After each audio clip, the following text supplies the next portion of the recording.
이 시간 다 함께 하나님의 말씀 찾도록 하겠습니다. 오늘 우리 함께 나눌 말씀은 창세기 22장 1절에서 5절까지만 우리 함께 한 목소리로 다 같이 봉독하도록 하겠습니다. 창세기 22장 1절에서 5절입니다. 구약성경 28면입니다.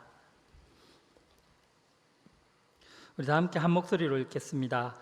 그 일 후에 하나님이 아브라함을 시험하시려고 그를 부르시되 아브라함아 하시니 그가 이르되 내가 여기 있나이다. 여호와께서 이르시되 내 아들 내 사랑하는 독자 이삭을 데리고 모리아 땅으로 가서 내가 내게 일러준 한 산 거기서 그를 번제로 드리라. 아브라함이 아침에 일찍이 일어나 나귀의 안장을 지우고 두 종과 그의 아들 이삭을 데리고 번제에 쓸 나무를 쪼개어 가지고 떠나 하나님이 자기에게 일러주신 곳으로 가더니 제3일에 아브라함이 눈을 들어 그곳을 멀리 바라본지라. 이에 아브라함이 종들에게 이르되 너희는 나귀와 함께 여기서 기다리라.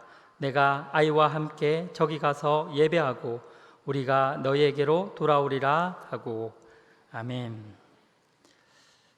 이 시간 그 일 이후에 라는 제목으로 하나님의 말씀 나누도록 하겠습니다. 오늘 말씀은 너무나 유명한 아브라함이 모리아 산에서 사랑하는 아들 이삭을 제물로 바치는 사건입니다. 여러분, 어떻게 사랑하는 자식을 제물로 바칠 수 있을까요? 그리고 하나님은 또 어떻게 그걸 요구하셨을까요? 사실 이건 상식적으로도 맞지 않고 그리고 하나님의 속성에도 맞지 않습니다. 사람을 제물로 바치는 제사를 인신제사라고 하는데요, 하나님은 이런 인신제사를 드렸던 몰렉을 아주 싫어하셨고 또 진노하셨습니다. 더군다나 여러분, 이삭이 어떤 아들입니까? 아브라함이 100세에 낳은 너무나 귀하고 귀한 아들을 번제 드릴 제물로 바치라는 겁니다. 여러분, 번제가 어떤 제사냐면 레위기에 의하면 제물을 잡아서 그 피를 제단에 뿌리고 그 가죽을 벗기고 각을 떠서 제물을 불에 불사르는 제사가 바로 번제입니다. 이삭을 그렇게 제물로 드려라는 거예요. 단칼에 그냥 죽는 것으로 끝나는 게 아니었습니다. 하나님이 이 말도 안 되는 일을 아브라함에게 요구하세요. 그런데 여러분, 아브라함의 반응이 어떠한지 우리 3절을 한번 보겠습니다. 3절입니다. 제가 읽겠습니다. 아브라함이 아침에 일찍이 일어나. 여기까지만 읽겠습니다. 아침에 일찍이 일어나.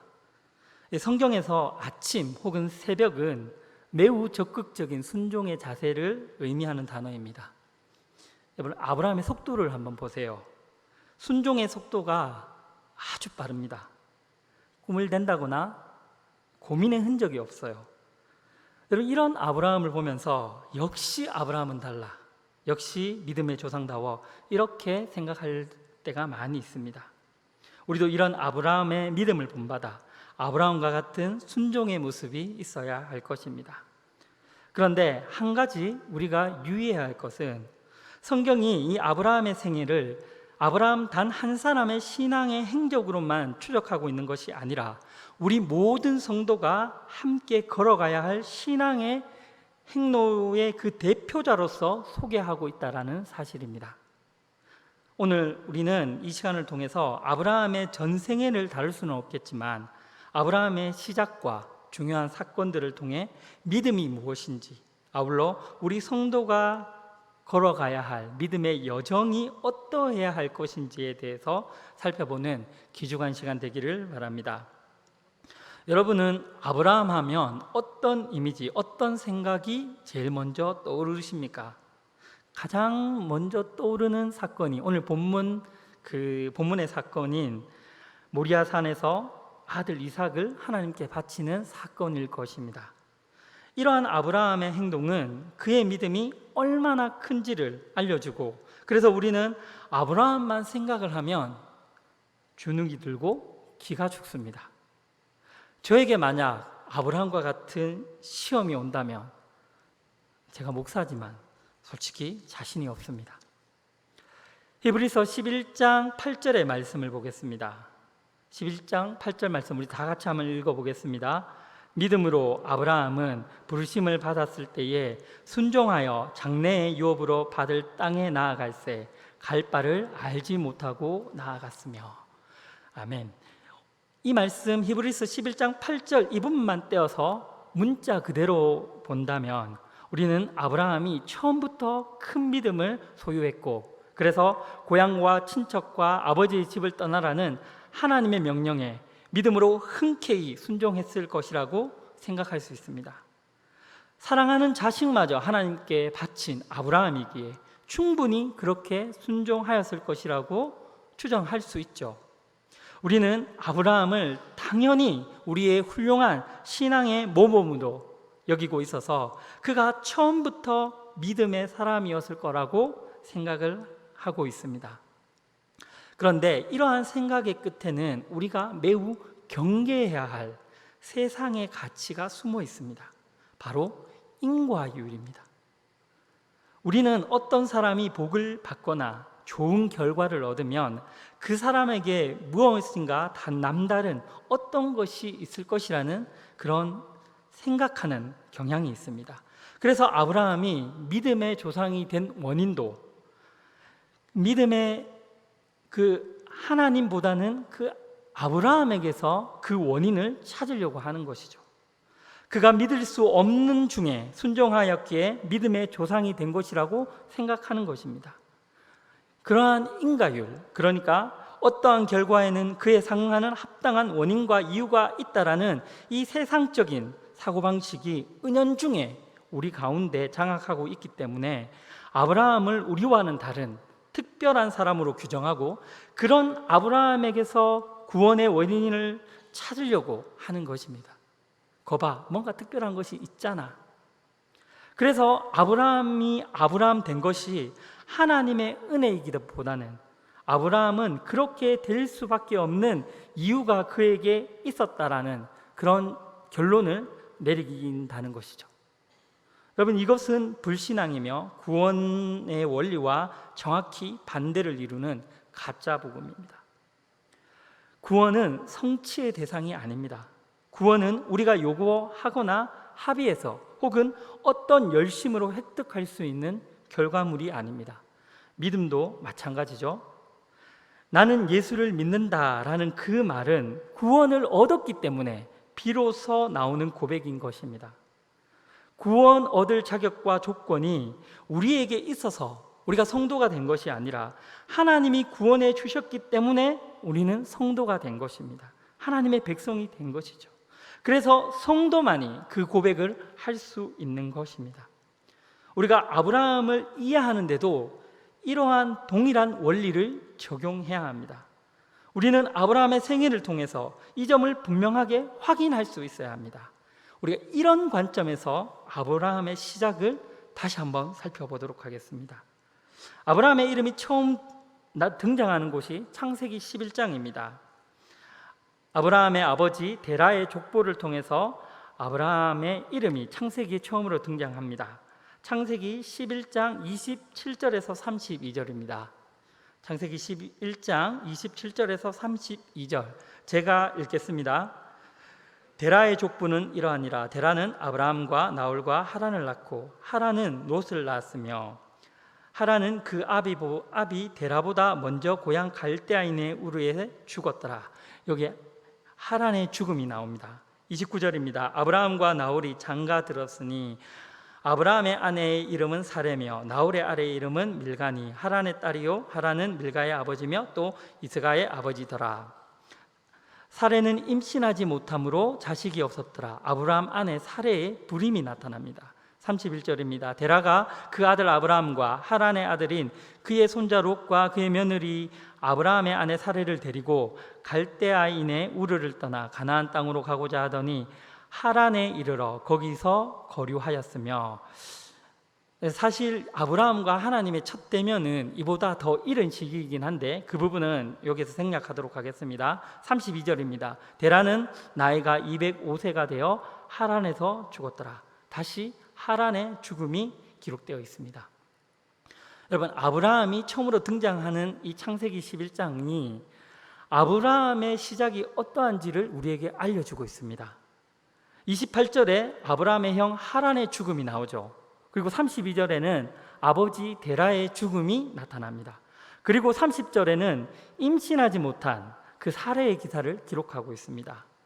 창세기의 저자가 어떤 의도를 가지고 이 아브라함의 시작을, 처음 등장하는 아브라함을 어떻게 우리에게 소개하고 있는가 알 수 있는 대목입니다. 아브라함의 형 하란과 아버지 데라의 죽음, 그리고 사례의 불임. 그럼 불임은 무능하고 불가능함, 그리고 생명과의 단절된 그런 아브라함의 상태를 설명하고 있습니다. 아브라함의 시작이 이러했습니다. 그러나 바로 거기에서 하나님을 향한 하나님의 구원이 시작된다는 것이 핵심입니다. 11장이 끝나고 나서 바로 12장에서 아브라함에게 하나님의 약속이 주어지죠. 같이 읽겠습니다. 창세기 12장 1절에서 3절입니다. 같이 읽겠습니다. 여호와께서 아브라함에게 이르시되 너는 너의 고향과 친척과 아버지의 집을 떠나 내가 내게 보여줄 땅으로 가라. 내가 너로 큰 민족을 이루고 내게 복을 주어 내 이름을 창대하게 하리니 너는 복이 될지라. 너를 축복하는 자에게는 내가 복을 내리고 너를 저주하는 자에게는 내가 저주하리니 땅의 모든 족속이 너로 말미암아 복을 얻을 것이라 하신지라. 아멘. 하나님께서 아브라함에게 복을 내렸을 뿐만 아니라 아브라함으로 말미암아 온 땅의 모든 족속들이 복을 받을 것이라고 약속하셨습니다. 여기에서 우리가 주목할 것은 이 약속을 받은 아브라함은 하나님께 복받을 만한 충분한 어떤 합당한 무언가를 행한 그런 상태가 아니라 오히려 어떤 조건도 자격도 갖추지 못하고 있다라는 사실입니다. 방금 우리가 이 창세기 11장 그 아브라함의 등장 가운데, 소개 가운데 우리가 확인을 했습니다. 따라서 창세기 12장의 하나님의 약속은 창세기 11장의 무능함과 죽음의 상태 가운데 놓여 있는 그런 아브라함에게 주어진 언약의 말씀입니다. 이 부분을 여호수아의 말씀을 살펴보면 조금 더 명확하고 분명해집니다. 여호수아서 24장 2절 3절입니다. 제가 읽겠습니다. 여호수아가 모든 백성에게 이르되 이스라엘의 하나님 여호와께서 이같이 말씀하시기를 옛적에 너희의 조상들 곧 아브라함의 아버지 나홀의 아버지 데라가 강 저쪽에 거주하여 다른 신들을 섬겼으나 우상을 섬기고 있는 그런 상태입니다. 3절 내가 너희의 조상 아브라함을 강 저쪽에서 이끌어내어. 여기까지 읽겠습니다. 강 저쪽이라는 단어를 여러분 주의 깊게 주목하시기 바랍니다. 하나님께서 강 저쪽에 거주하는 아브라함을 이끌어내신 것입니다. 조금 더 리얼하게 표현하면 그냥 끌고 오시는 거죠.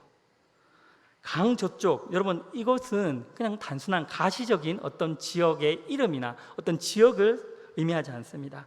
하나님이 없는 상태, 아까 아브라함과 같은 그 상태, 사망의 상태를 의미하는 상징적인 표현입니다. 거기에 있는 아브라함, 강 저쪽에 죽음의 상태에 있는 아브라함을 하나님께서 끌고 나오셨다라는 거죠. 그가 하나님을 알지도 못했고 하나님께 도움을 구하지도 않았을 때 하나님께서 아브라함에게 먼저 찾아오신 것입니다. 그건 아브라함이 다른 사람보다 잘나서가 아니라 일방적인 하나님의 선택이었습니다. 이것을 우리는 하나님의 주권적 선택이라고 말합니다. 아브라함의 시작이 바로 이러했습니다. 그 말은 저와 여러분도 마찬가지라는 말씀입니다. 우리의 선택이 아니라 하나님께서 우리를 부르신 것입니다. 왜 그런 아브라함을 선택하셨을까요? 왜 하나님은 저와 여러분 아무런 자격도 없고 무능하고 소망도 없고 세상 사람들에 비하면 돈도 없고 왜 그런 우리를 하나님이 선택하신 것일까요? 그래야 하나님의 은혜가 은혜되기 때문입니다. 나에게서 아무런 원인을 찾을 수 없어야 은혜입니다. 하나님은 그렇게 당신의 백성을 부르심에 있어서 철저하게 인간의 가능성이 들어갈 여지를 배제시키시고 하나님 당신의 사역을 시작하시는 것입니다. 구원은 전적인 하나님의 사역이기 때문입니다. 어느 것 하나 아브라함의 자격이나 원인으로 쓰일 만한 것이 없었습니다. 창세기에 보면 하나님께서 여러 번 반복해서 아브라함에게 약속을 하시는 장면을 접하게 됩니다. 특별히 창세기 17장을 보면 독특한 표현이 나타나는데요, 내 언약이라는 표현입니다. 보통 약속이라고 할 때 그 약속이라는 것은 상호 간의 성실한 이행을 요구하죠. 그래서 내 약속이라고 하지 않습니다. 우리의 약속인 것이죠. 그리고 그 약속은 조금 더 정확한 표현을 하자면 법적인 용어로서 계약이라는 말이 조금 더 적합할 텐데, 아무튼 이 계약이 반드시 지켜지도록 하기 위해서 우리가 세우는 것이 있습니다. 뭐죠? 보증인입니다. 계약이 파기되었을 때의 보증인은 계약을 깨트린 것에 대한 전적인 책임을 지게 됩니다. 그래서 보증 함부로 서서는 안 됩니다. 하나님께서 아브라함과 하신 약속을 내 언약이라고 그렇게 말씀하셨는데, 그 내 언약이라는 말씀 속에는 하나님이 이 약속의 보증인이 되시겠다라는 그 의미가 내포되어 있습니다. 히브리서 6장 17절 말씀입니다. 제가 읽겠습니다. 하나님은 약속을 기업으로 받은 자들에게 그 뜻이 변하지 아니함을 충분히 나타내시려고 그 일을 맹세로 보증하셨나니. 아멘. 하나님께서 친히 그 약속의 보증이 되신 거예요. 이 세상을 만드신 창조주 하나님께서, 불가능한 것이 없으신 전지전능하신 하나님이, 그 하나님께서 친히 아브라함과 맺은 이 약속의 보증인이 되셨습니다. 그에 대한 증거가 창세기 15장에 나타나죠. 하나님께서 아브라함과 약속하시고 쪼갠 고기 사이로 하나님만 지나가십니다. 잘 알고 계시는 말씀이죠. 그 행위는 이 약속의 불이행 시 재물이 쪼개지는 것처럼 죽임을 당할 것을 의미하는 말씀입니다. 여러분, 죽으실 수 없는 분이 죽음을 전제로 언약의 보증인이 되신 것입니다. 그러니 이 약속은 반드시 이루어질 수밖에 없는 그런 약속인 것입니다. 절대 깨어질 수 없는, 파기할 수 없는, 반드시 이루어지는 약속입니다. 그런데 우리의 현실은 어떠합니까? 창세기 18장 11절, 아브라함과 사라는 나이가 많아 늙었고 사라에게는 여성의 생리가 끊어졌느니라. 아멘. 이게 우리의 딜레마예요. 우리의 고민이라고요. 하나님의 약속과 우리의 현실의 개입이 너무 큰 거예요. 하나님이 아브라함에게 약속을 주셨어요. 너로 큰 민족을 이루겠고 하늘의 별과 같이 바다의 모래와 같이 그렇게 창대하게 하겠다. 그런데 현실은요, 별은 고사하고 자식 한 명이 없어요. 더구나 아무것도 할 수 없는, 더 이상 희망이 없는 100세의 할아버지와 생리가 끊어진 할머니만이 남겨져 있습니다. 왜 하나님은 아브라함을 그리고 우리를 이렇게 이끌어 가시는 걸까요? 약속을 주셨으면 한 번에 이루지는 않더라도 거기에 맞는 단계적인 성과라도 주시면 그래도 우리가 감사하잖아요. 그래야 세상 사람들이 우리를 보고 하나님이 살아계심도 알고 하나님의 역사를 경험할 수 있을 것 아닙니까? 훈련입니다. 하나님께서 연단하고 계신 거예요. 그러한 훈련이 있는 곳을 성경은 광야라고 표현하고 있습니다. 이스라엘 백성이 출애굽 이후 가나안 땅에 들어가기까지 40년의 광야 생활이 있었습니다. 그들은 하나님의 자녀였지만 애굽에서의 노예의 삶을 버리지 못하고 있었습니다. 그래서 하나님은 40년 동안 광야에서 이들을 훈련하시죠. 노예의 근성과 묵은 때를 모두 벗겨내고 더 이상 종살이 하던 애굽의 종의 모습이 아니라 오직 여호와의 백성, 여호와의 종의 모습으로 살도록 그들을 바꾸고 계신다는 것입니다. 어디에서요? 광야라는 학교에서. 하나님께서 아브라함을 부르신 이후, 그리고 하나님의 약속이 주어진 이후에 그 창세기 12장부터 오늘 본문 말씀 앞에 21장까지 계속해서 아브라함의 광야 학교의 삶이 나타나고 있습니다.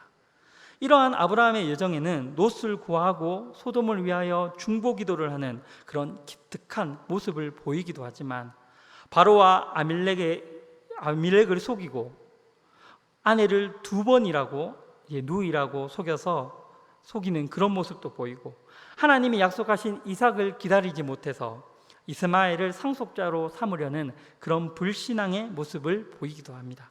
그렇게 많은 실수와 실패 속에서 때로는 기특한 모습을 보이기도 하면서 아브라함은 믿음의 사람으로 점점 더 성장하고 성숙되어져 가는 것입니다. 믿음의 사람으로. 여기에서 우리가 잠시 생각해 보아야 할 말씀이 믿음입니다. 여러분, 믿음이 무엇입니까? 우리는 흔히 믿음을 무슨 간절한 바람 정도로 생각하는 경우가 많이 있습니다. 히브리서 11장 1절은 믿음을 이렇게 정의합니다. 믿음은 바라는 것들의 실상이요 보지 않는 것들의 증거니. 사실 믿음이란 말을 제대로 번역할 만한 단어가 우리말에는 없어요.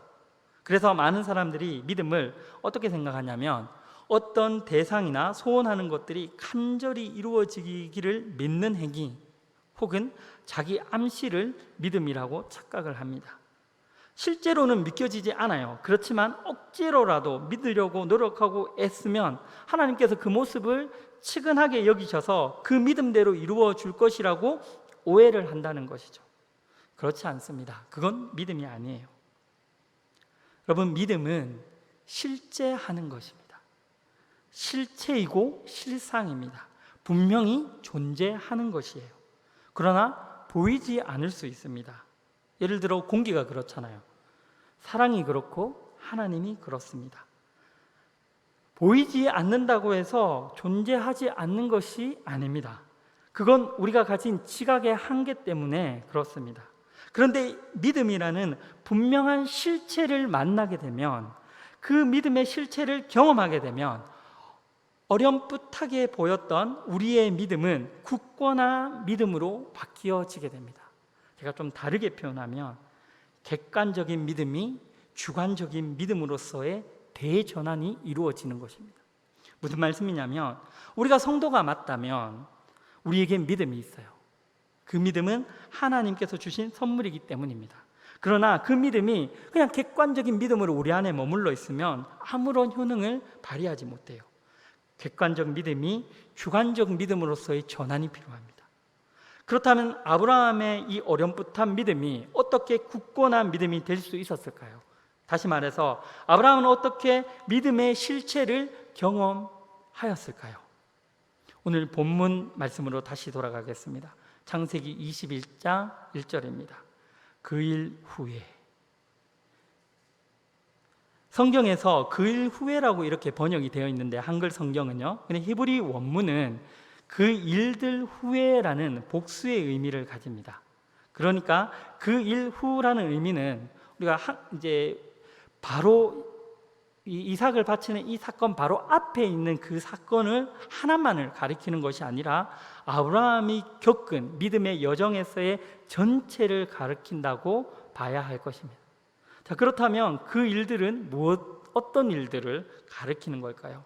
우선 아브라함이 겪었던 그 많은 광야 학교에서의 그 전반적 여정을 들 수 있을 것입니다. 그러나 그 많은 일들 중에서 역시 가장 중요한 사건은 바로 이삭의 탄생이라고 할 수 있습니다. 그런데 여러분, 이삭이 탄생한 것, 100세의 아버지, 생리가 끊긴 어머니를 통해 이삭이 태어난 것이 기적이잖아요. 그래서 우리가 이 이삭의 기적을 단지 기적적인 체험으로만 생각해서는 안 됩니다. 창세기 21장 1절 2절입니다. 같이 한번 읽겠습니다. 천천히 같이 읽겠습니다. 여호와께서 말씀하신 대로 사라를 돌아보셨고 여호와께서 말씀하신 대로 사라에게 행하셨으므로 사라가 임신하고 하나님이 말씀하신 시기가 되어 노년에 아브라함에게 아들을 낳으니. 아멘. 여호와께서 말씀하신 대로 하나님이 말씀하신 시기가 되어 이삭이 태어난 것입니다. 어떻게 해요? 여호와께서 말씀하신 대로. 자그마치 3번이나 반복되고 있어요. 생명이 단절된 아브라함과 사라를 통하여 가능성이 없는 아브라함과 그 사라의 몸에서 절대로 일어날 수 없는 불가능한 일이 정말 하나님의 이 약속하신 말씀대로 이루어진 것입니다. 우리가 이 믿음의 실체를 경험하기 위해서 영적 어떤 신비한 체험만을 해야 된다라고 이렇게 하면 너무 제한적이에요. 중요한 것은 이 말씀, 그 말씀이 성취되는 그 경험, 한 걸음 더 나아간다면 말씀이신 예수 그리스도를 만나는 것입니다. 이 약속의 성취, 그 말씀과의 만남으로 말미암아 어렴풋했던 아브라함의 믿음은 히브리서 11장이 말씀하는 참된 믿음으로 거듭나게 됩니다. 말씀을 만남으로 믿음의 실체를 경험하게 되는 것이죠. 그 일 후 바로 이 사건, 말씀대로 이삭이 태어난 그 사건 이후, 그 말씀의 성취를 경험한 이후에 아브라함은 완전히 다른 사람이 됩니다.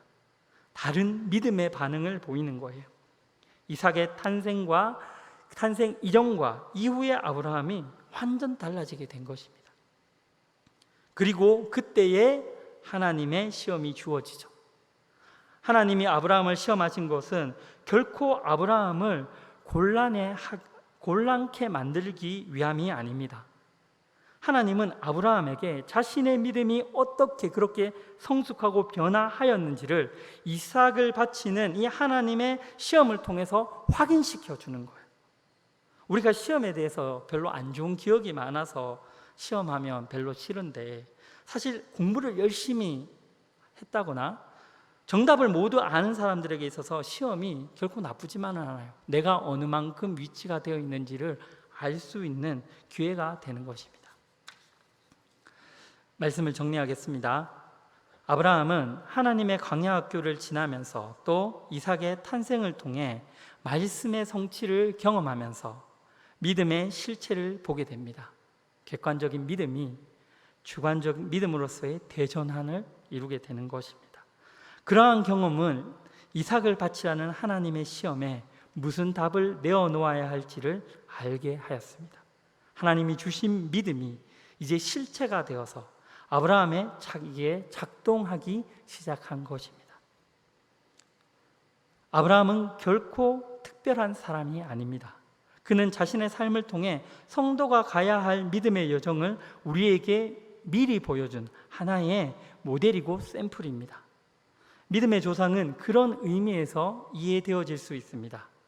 그렇다는 말은 우리에게도, 저와 여러분에게도 아브라함과 같은 동일한 부르심과 동일한 약속, 그리고 광야에서의 훈련과 말씀과의 만남, 그리고 하나님의 시험이 있다라는 의미이기도 합니다.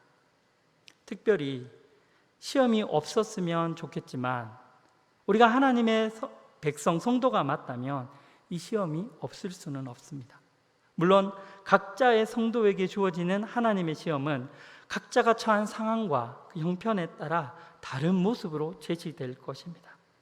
때로는 경제적인 어려움으로, 때로는 육체의 질병으로, 또는 예기치 못한 사건과 사고로 나타나기도 합니다. 그러나 여러분 너무 걱정하지 마십시오. 지금 이 자리에도 예기치 못한 문제에 당면하여서 힘든 시간을 보내고 있는 성도님들이 많이 계신 줄 압니다. 우리가 믿음의 눈으로 우리의 문제를 당면해 볼 필요가 있습니다. 그 문제가 어쩌면 하나님의 시험일 수 있기 때문입니다. 여러분, 마귀의 시험과 하나님의 시험의 근본적인 차이가 뭔지 아십니까? 마귀의 시험은 죽이는 데 목적이 있습니다. 그러나 하나님의 시험은 생명을 살리고 또한 우리의 믿음을 더욱 견고케 하며 성숙케 하는데 그 목적이 있습니다. 한 가지 분명한 것은 우리가 성도, 즉 하나님의 자녀가 맞다면 우리는 우리에게 주어진 이 시험을 반드시 통과할 수 있다는 것입니다. 하나님께서 우리에게 출제하신 그 시험의 정답인 믿음이 우리에게 이미 주어졌고 그 믿음이 우리 안에서 지금도 작동하고 있기 때문입니다. 아브라함이 스스로의 힘으로 시험을 통과한 것이 아니라 하나님이 아브라함에게 주신 믿음으로 그 시험을 통과한 것처럼 우리에게 주신 믿음이 이 시험을 통과하게 할 것입니다. 우리 마지막으로 고린도전서 10장 13절의 말씀을 다 함께 읽음으로 우리 오늘 설교를 마치도록 하겠습니다. 고린도전서 10장 13절입니다. 같이 읽겠습니다. 사람이 감당할 시험 밖에는 너희가 당할 것이 없나니 오직 하나님은 미쁘사 너희가 감당하지 못할 시험 당함을 허락하지 아니하시고 시험 당할 즈음에 또한 피할 길을 내사 너희로 능히 감당하게 하시느니라. 아멘. 오늘 이 말씀이 오늘 문제 앞에 힘겨워하는 성도님들이 있다면 위로가 되시고 힘이 되기를 주님의 이름으로 축복합니다. 기도하겠습니다.